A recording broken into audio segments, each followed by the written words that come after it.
a job.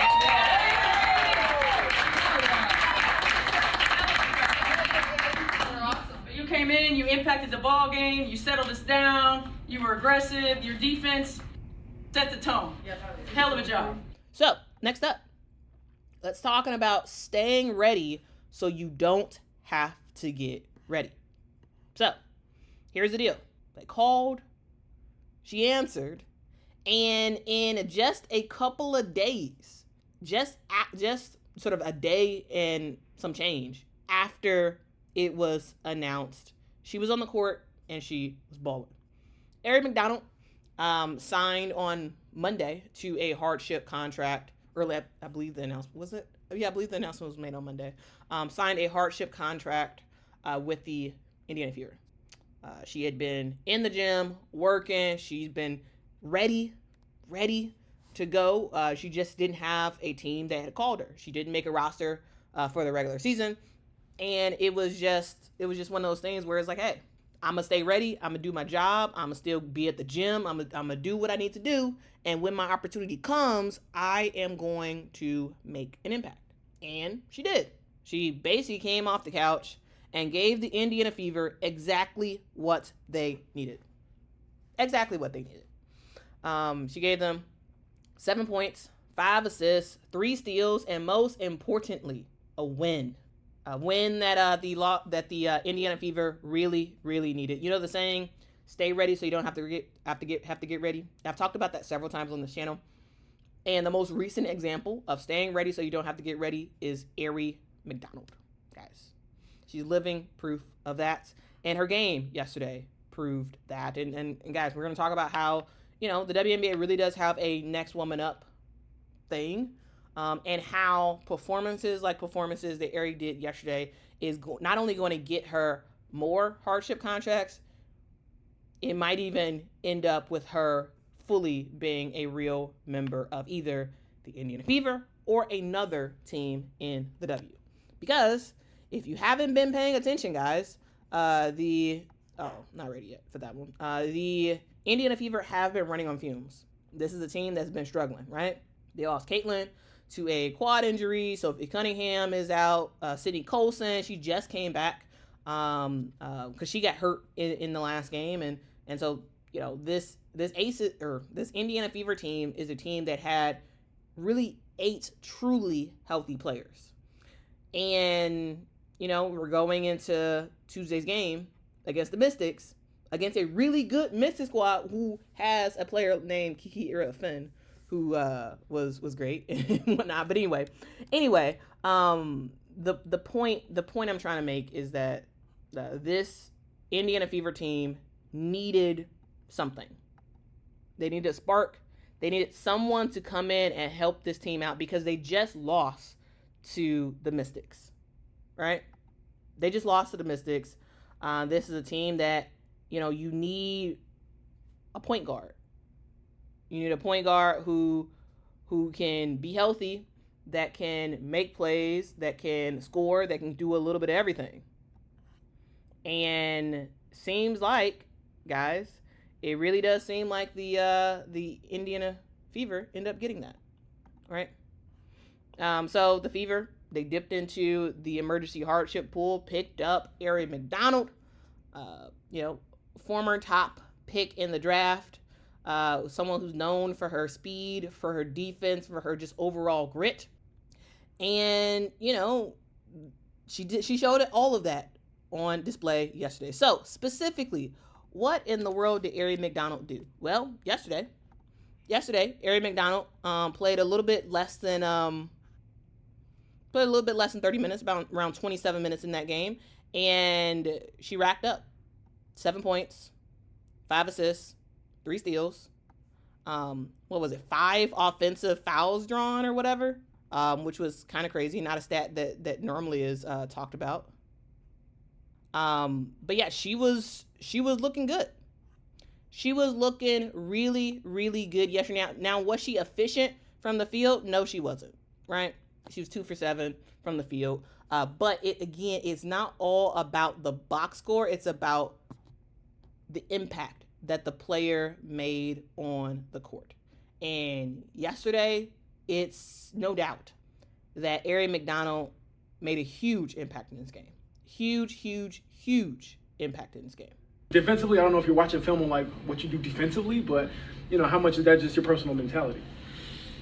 For me, just on the defensive end, I'm hungry. I don't like my person to score me, and it happened a couple times, but it was frustrating. But it's just next play mentality. But again, I'm in survival mode, so I gotta be hungry. Gotta have that hunger, that grit, and I think that I've always had that in me. So you can't take it out. But it was definitely brought out tonight. I've been quiet and with that in my last couple of years, but tonight and this team, the staff, it brought that out of me, and it felt amazing, and I had fun. This is someone who hadn't really practiced with this team at all. She watched film of the Indiana Fever to kind of get an idea of what this team likes to run. She has been talking to the coaches and whatnot, but she didn't have really an experience with the team. She basically just went out there and was like, hey, I'm going to watch what I can watch. I'm going to try to get familiar, but I'm just going to go out there and hoop. And that's exactly what she did. She went out there and hooped. She led the bench in minutes, and she helped to snap a three-game losing streak by the Fever. And she said it after the game. She's like, hey, I gotta eat, man. Like this is my job. She's in survival mode right now. As a competitor, what are you doing to kind of just stay ready, and what's that challenge to just challenge yourself in those moments? For me, these past couple weeks been tough. So I just been working out, just staying ready for my numbers called, and just honestly just being grounded, and just not just basketball stuff, but just little things like meditating, just making sure like staying myself, never getting too high, getting too low, because anything can happen. What have these past 48, 72 hours been like to go from not with the team to playing almost 30 minutes tonight? It's been crazy, but I'm confident in the work I put in, the preparation these past couple of weeks. I know what I can do. And just the team made me feel comfortable, and they know what I can do as well. So, just taking that and just applying it to the court, it made me feel better. Just no pressure at all tonight. Just going out there and playing my game. Where does that hunger, fight, whatever you want to call it, come from to just scrap for something when you don't know what's next? Like if someone tells you, okay, you're going to get this opportunity guaranteed, but nothing's guaranteed. So how do you approach that? Survival mode. I'm in survival mode right now. I gotta eat. This is my job. So just gotta be ready. Gotta leave it all out on the court, and just this is an audition. Either for the Fever or for another team. So just playing my game and just being relaxed. So here's the deal: you can't do what Aari McDonald did. Now, again, if you're just looking at the box score, not super impressive in terms of numbers. Not super impressive if you're just looking at the box score. But if you're watching to actually see her impact in real time in the game, it's clear as day. Clear as day, guys. Clear as day. And while the Mystics had Kiki Ira-Finn and had Brittany Sykes and whatnot who brought in some buckets, ultimately the Indiana Fever were able to get the win, 85-76, off the back of Kelsey Mitchell, who's back. Kelsey Mitchell had a great game yesterday. She's back to being her efficient self. Her finger is still messed up pretty badly, but it seems like she is all good in terms of figuring out ways to score and whatnot. She's just back in her bag. I feel like this is probably the best game that Kelsey Mitchell has played all season, and she was good. So that was good to see. I think she had like 24 points. Kiki Ira-Finn, she just continues to be a great rookie.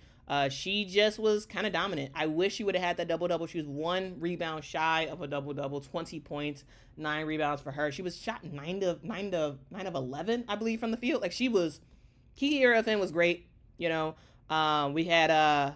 had Brittany Sykes, who, shot around 50% from the field as well. She added in 20 points of her own. But ultimately, guys, the Indiana Fever get the win, and they get it because, yes, Kelsey Mitchell is back efficient. Yes, Lexi Hull was knocking down some shots, but in my opinion, a huge reason as to why the Indiana Fever won was because of a player named Aari McDonald, a player who was just picked up from this team. Okay, I'm just saying.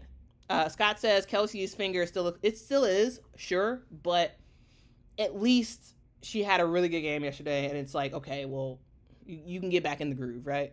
you can get back in. She has been struggling so far this year, but like I thought yesterday she played really, really well, especially her shooting from the three. Like with her finger the way it is, the three ball is a concern, but she was knocking it down. She was absolutely knocking it down. So yeah, Sam. Yeah, the Fever needed a point guard out there, and Aari McDonald was that. Yeah, of course you still got Sid Colson, but at the same time,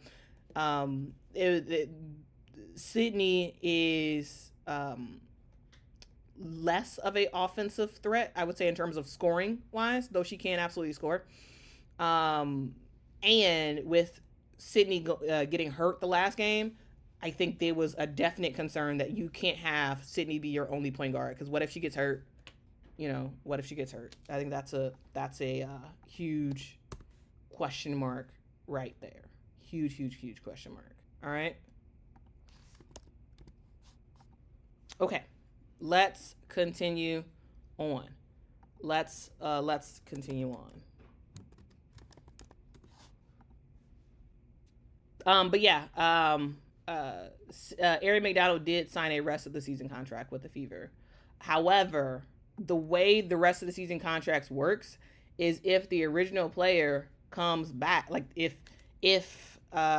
everybody is fully healthy for the Indiana Fever, Aari's gonna get cut if everybody's fully back, unless they decide to waive somebody else. So Aari is on a rest of the season contract, but there's a chance that she may not actually be on the roster towards the end of the season, depending on when Sophie and Caitlin come back.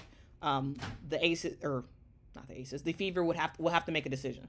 They'll have to make a decision about are they going to waive somebody else to keep Aari, or like what the deal is from there. Okay, let's continue on. So when it comes to what Aari was able to do yesterday, let's be real, guys. This does not come unless you are consistently sharpening your game in the dark.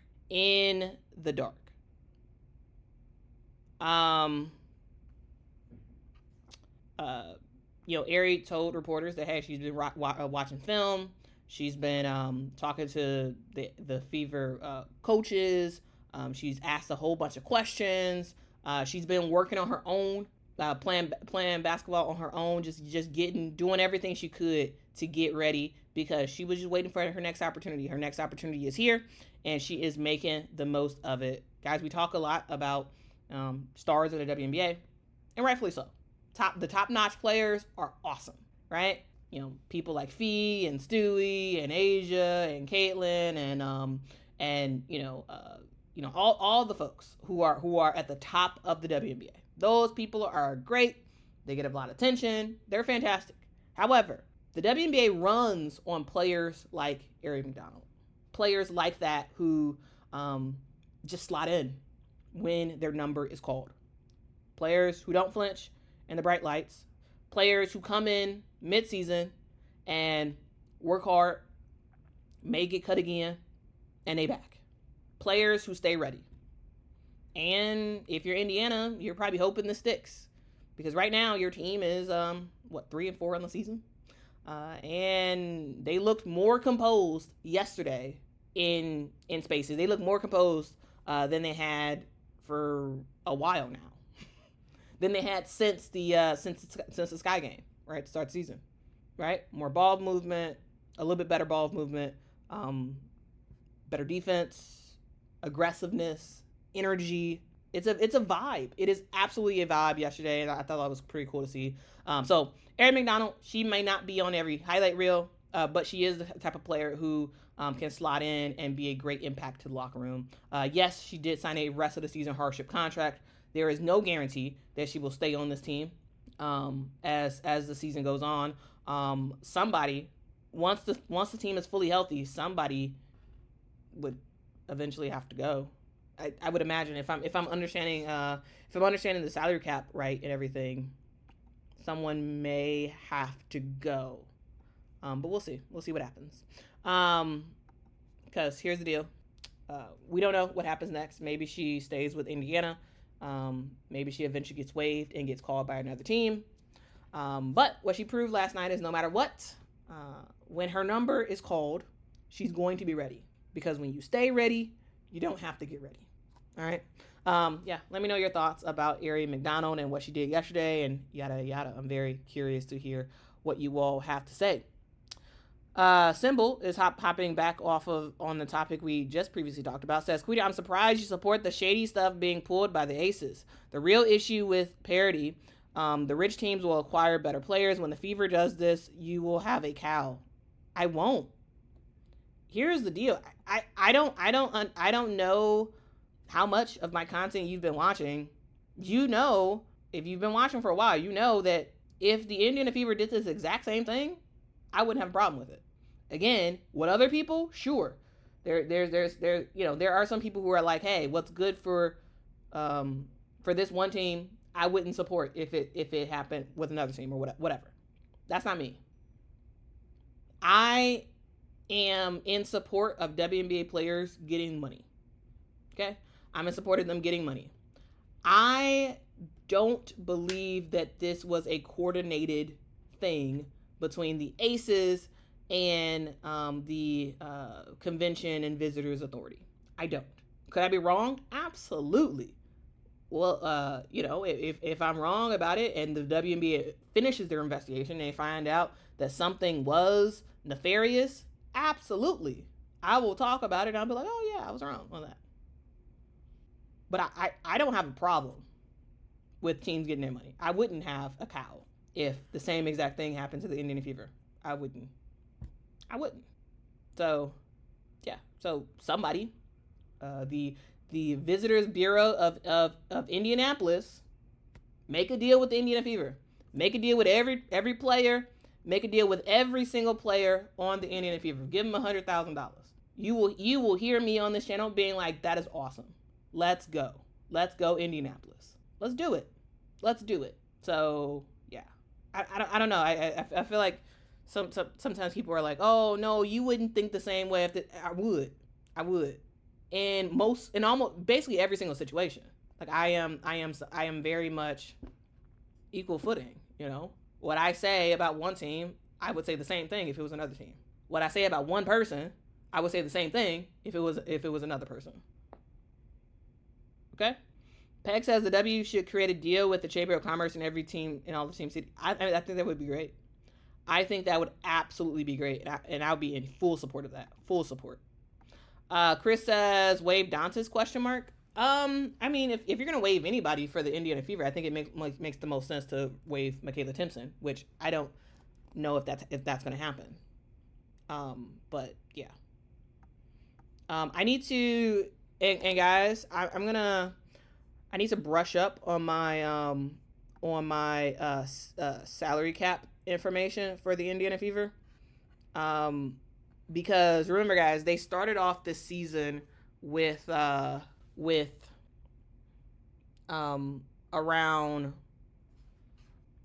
$40 something thousand left in the salary cap. So they didn't have money to have 12 players. They only have money to have 11 players. And so I can't remember what exactly I can't think at this moment what the exact size is of this rest of the season hardship contract, and whether or not it's low enough to be able to sustain where we are right now. But from what I understand, which I'll correct myself if I need to, from what I understand, they would have to waive somebody if they wanted to keep Aari McDonald. From what I understand. So yeah.